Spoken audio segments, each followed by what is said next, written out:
मनुष्य और भगवान में क्या अंतर है? आइए दोस्तों, श्री कृष्ण भगवान ने स्वयं गीता में क्या कहा, मनुष्य और भगवान में सबसे बड़ा अंतर क्या है, सुनकर आप हैरान हो जाओगी। दोस्तों, अधूरा ज्ञान 20 के समान होता है। जानने के लिए वीडियो को पूरा जरूर देखिएगा।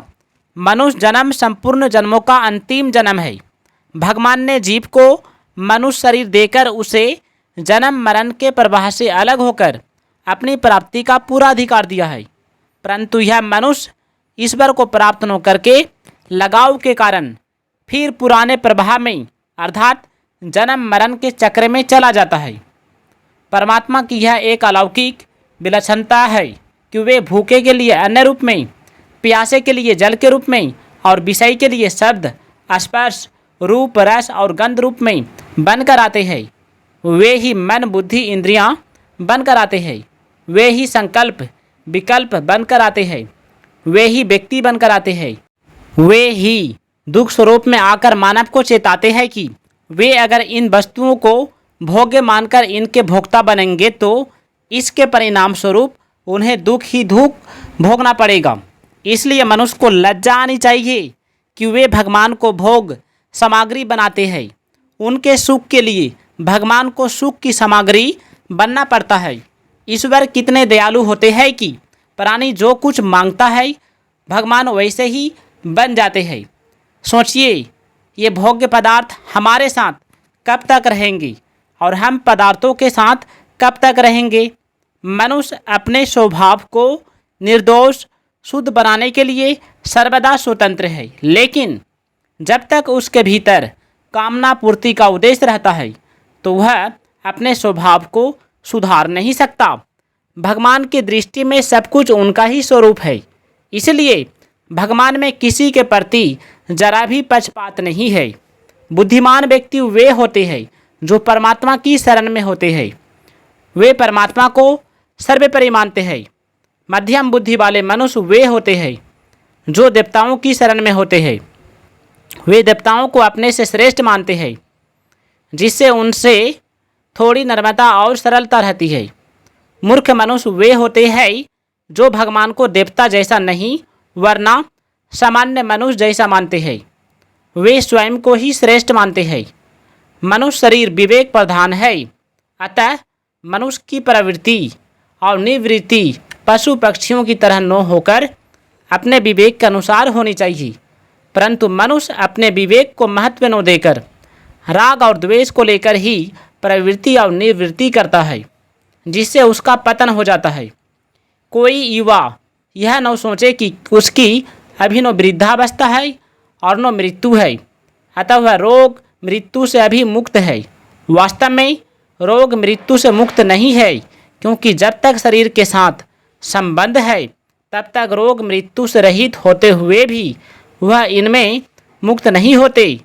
लेकिन जो जीवन मुक्त महापुरुष है, उनके शरीर में रोग मृत्यु होने पर भी वे इनमें मुक्त होते हैं। जो भगवान को सामान्य मनुष्य मानते हैं, उनके सामने भगवान प्रकट नहीं होते, उन्हें भगवत कृपा की प्राप्ति नहीं होती है। आइए आप जानते हैं भगवान श्री कृष्ण ने क्या कहा। सबसे बड़ी बात, भगवान श्री कृष्ण कहते हैं, चाहे कोई दुराचारी से पापी क्यों न हो, चाहे किसी वर्ण का, आश्रम का, संप्रदाय का, देश का, वेश का हो, अगर वह सच्चे भाव से भगवान की शरण में आ जाता है तो भगवान उसे प्राप्त हो जाते हैं। भगवान इस संपूर्ण जगत के उत्तरदायी है, यह विश्वास ज्ञान है और भगवान के अतिरिक्त दूसरा कोई तत्व नहीं। ऐसा अनुभव होना विज्ञान है। असत के साथ संबंध बनाना अशुभ है, जो कि ऊंच नीच योनियों में जन्म लेने के कारण है। परमात्मा का नाम, रूप, लीला, धाम, स्मरण, कीर्तन, जाप, ध्यान, ज्ञान आदि सब पवित्र है और ये सभी प्राणी मात्र को पवित्र करने वाले हैं। जो मनुष्य ज्ञान और विज्ञान के भेद को समझ लेते हैं, वे भगवान में तत्लीन होकर उनके ही स्वरूप में हो जाते हैं।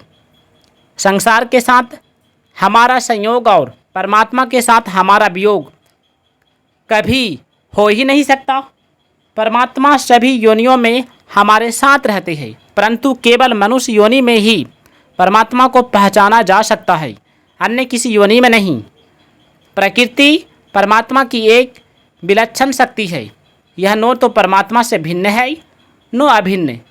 अपनी इसी प्रवृत्ति को स्वीकार करके परमात्मा महाप्रलय के बाद अपनी प्रवृत्ति की मांग के अनुसार जीवों की रचना करते हैं।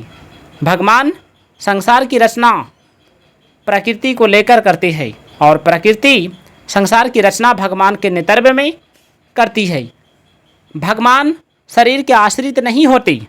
शरीर पर केवल वे ही आश्रित होते हैं जिनके कर्म फल बाकी होते हैं और शरीर पाकर वे कर्म फल भोगते हैं। जो व्यक्ति भगवान को नहीं मानता वह कितने भी शुभ कर्म कर ले, अंत में सब बेकार हो जाते हैं, क्योंकि फल की इच्छा से किए गए कर्म बारंबार व्यक्ति को दुख और अशांति की ओर धकेल दिए जाते हैं।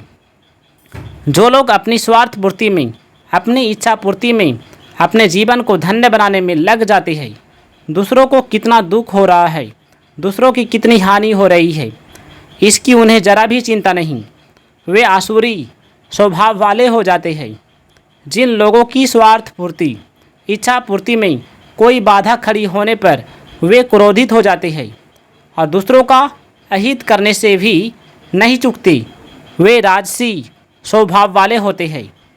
जो लोग स्वार्थ, परमार्थ और वैर कुछ भी न होने पर जीवों को तंग करते हैं, जैसे सोते कुत्ते को पत्थर मार देना, चूकते पंछियों को उड़ा देना, गाय को लाठी मारकर भगा देना, ऐसे लोग मोहिनी स्वभाव के होते हैं। जो लोग भगवान को भूलकर केवल भोग और आनंद में फंसे रहते हैं वे मूर्ख होते हैं। उनका जीवन व्यर्थ चला जाता है, उनका बुरा अंत निश्चित हो जाता है। संसारी क्रियाओं में फंसे लोगों को कभी तृप्ति नहीं मिलती। तृप्ति केवल परमात्मा के अर्पण से ही प्राप्त हो सकती है।